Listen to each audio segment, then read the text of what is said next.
Hey guys, this is Coach Barreline. I'm coming at you with your first video lesson of the school year. I'm sitting here on summer break recording your all's lessons, so we'll be ready to go when school starts. But today we're going to start talking about what the world was like prior to 1600 and the mass settlement of what becomes known as the Americas. So we're going to be talking about basically the cultures that existed in the Americas, in Europe, and Africa as well before 1600. We're also going to talk about who were the first people in early Americas, in what ways were North American cultures similar before 1500, and what ways were they different. So the way the different cultures were reacted or related to one another and things of that nature.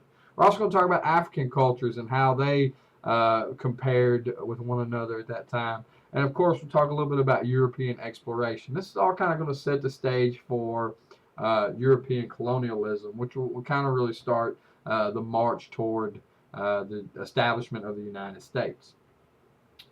All right, so scientists, archaeologists believe that nomadic Siberian hunter-gatherers crossed into the Americas and began farming and settling in villages.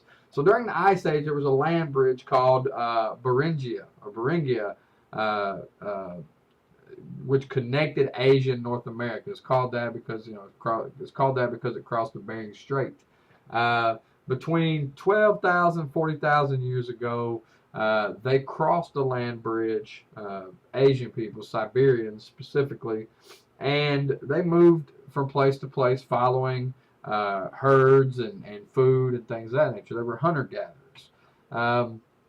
About 10,000 years ago, many of the large mammals, like the woolly mammoths and the big cats and things of that nature that used to live in North America died off as the ice retreated and it became much warmer. So early Americans had to hunt smaller prey and had to depend more upon plants for their diet. And about 7,000 years ago, some groups started planting seeds. And once they started planting plants and raising them, domesticating wild plants basically for food sources, it allowed them to settle into villages and become what's called sedentary.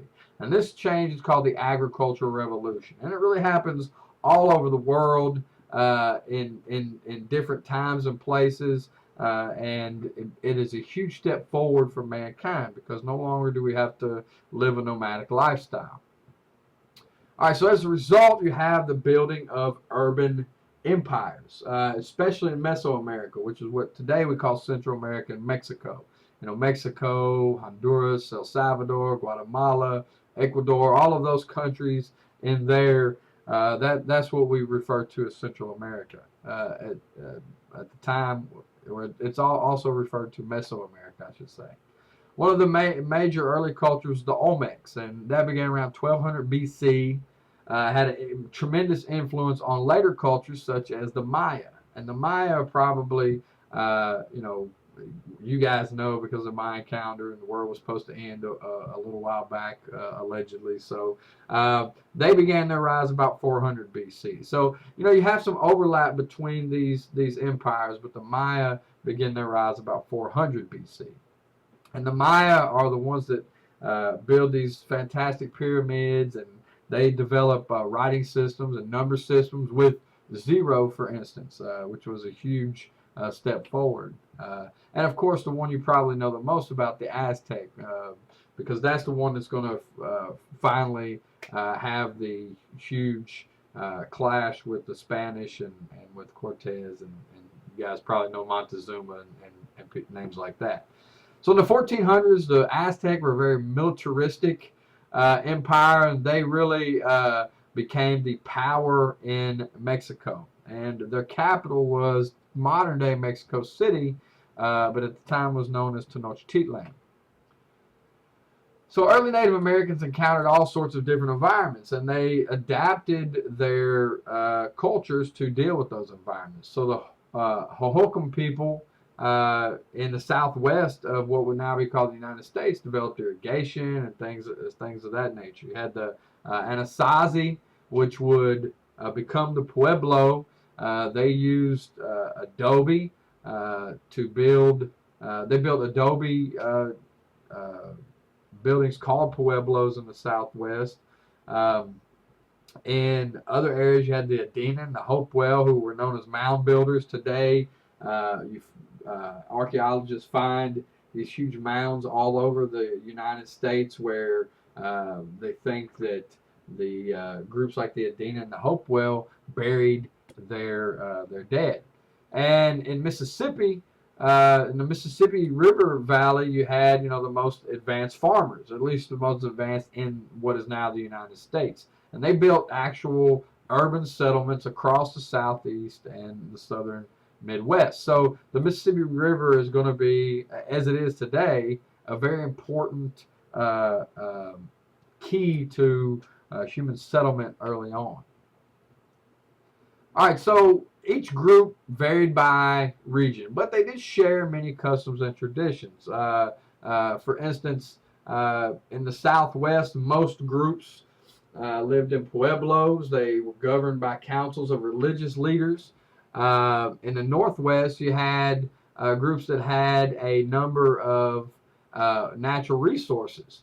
So, they might use wood and things of that nature, and fish and things of that nature. California had lots of animals and plants that were available year-round. So you had very advanced hunting and agricultural societies. Far north, obviously, hunting is going to be important for the Inuit and other tundra societies because they couldn't grow plants as much. Great Basin and Plateau, the dry area behind the Pacific Coast mountain ranges, to the east of the Rockies. They developed irrigation and complex societies. Plains Indians that lived west of the Mississippi River hunted buffalo, especially after the horse was introduced by the Spanish in the 1500s. Very quickly, the Plains Indians adopted the horse and built their culture around the ability to use it to hunt buffalo. In the eastern woodlands, you had forest resources. So this would be groups like the Iroquois and groups like that build what we would call log cabins or homes, the longhouses and things of that nature. In the southeast, obviously farming villages where you had long growing seasons, farming villages dominated. All right, so Native North Americans had very diverse social systems. They did share some customs and practices and religious ideas. Most villages were organized into clans by, by family group and kinship. All right, so blood relation was very important to most groups. And most shared a concept, an animist faith, which is what we mean by an animist religion, is that they applied spiritual ideas to the natural world. So they had a spiritual connection, a religious connection to the natural world. Trade brought many of these groups together. Many bands of hunters exchanged gifts and spear points. And as societies developed and produced surplus food, raw materials, luxury goods, they began to trade those types of things as well. North Americans and Europeans traded goods from the earliest European contact, and eventually slaves are going to enter into this as well. And of course, Africa had very powerful kingdoms along the West African coast. So since the Sahara Desert was such a fearsome barrier, there wasn't a whole lot of trade. And what trade there was traveled by caravans across the Sahara, and they existed since ancient times. And those desert traders brought goods and products, but they also brought Islam, and many West Africans wound up converting to Islam. Several African trading kingdoms developed starting around 300 AD, and these include Ghana and Mali, which were two of the most wealthy kingdoms in Africa. Songhai, which was a large Muslim capital in West Africa as well. And of course, Benin and Congo.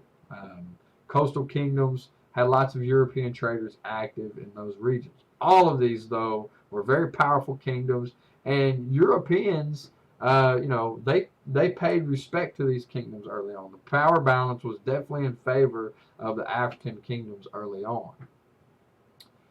So European settlers first came to Africa looking for gold and other valuable goods. But as the demand for labor increases in the Americas, the Portuguese and the Spanish begin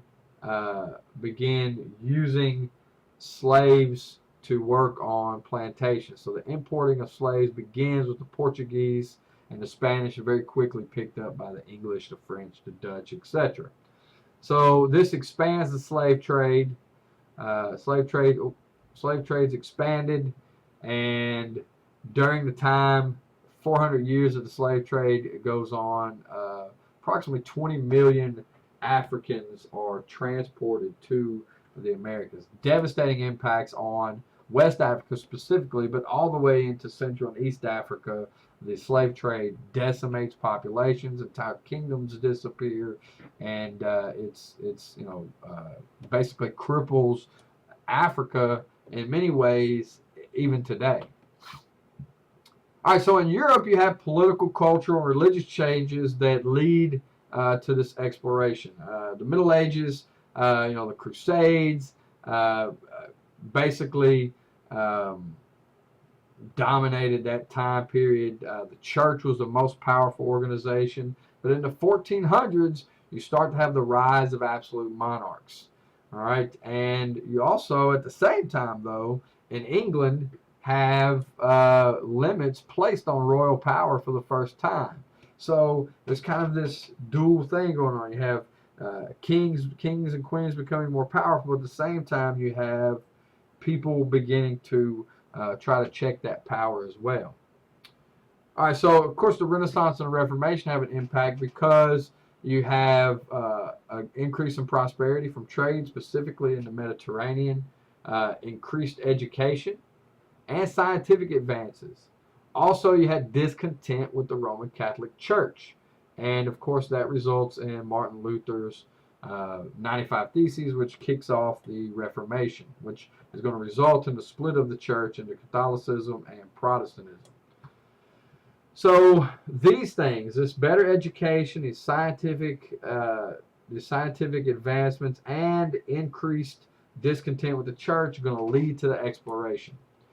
Age of exploration. Scientific advances allow people to find new lands and trade sources. Marco Polo, obviously an important explorer. Also, Prince Henry of Portugal sought a sea route to Asia. And finally, Vasco da Gama does find one around the southern tip of Africa. You guys should have touched on all this in World Civ. And obviously, one of the most important figures from American history standpoint is Christopher Columbus, who rediscovered the Americas for the Europeans in 1492. But he was born in Italy, so he's Italian. But he wanted to sail west, and he called it the Enterprise of the Indies. The Italians wouldn't support him. He finally got support from the Spanish monarchs, Isabella and Ferdinand. So 1492. Columbus sailed the ocean blue with the Nina, the Pinta, and the Santa Maria, the Santa Maria, which was his flagship. So later that year, he landed on a small island in the Bahamas, which Columbus thought was the Indies. That's why today it's called the West Indies, and people who lived there, Native Americans, were called Indians. A mistake we still haven't really corrected in our society. But very quickly, European colonization in America grew, it quickened, and of course the downfall of Native American people. Within the first 100 years, over 90% of the Native American population is going to be dead, mostly from disease, but some and overwork, but some from warfare as well. And there's all kinds of plants and animals exchange. It's going to be called the Columbian Exchange. And this exchange brings all kinds of foods and animals and also diseases. So it's going to have a huge impact on the native cultures and Europe. And we'll get to talk about that a little bit later. All right, we'll see you guys.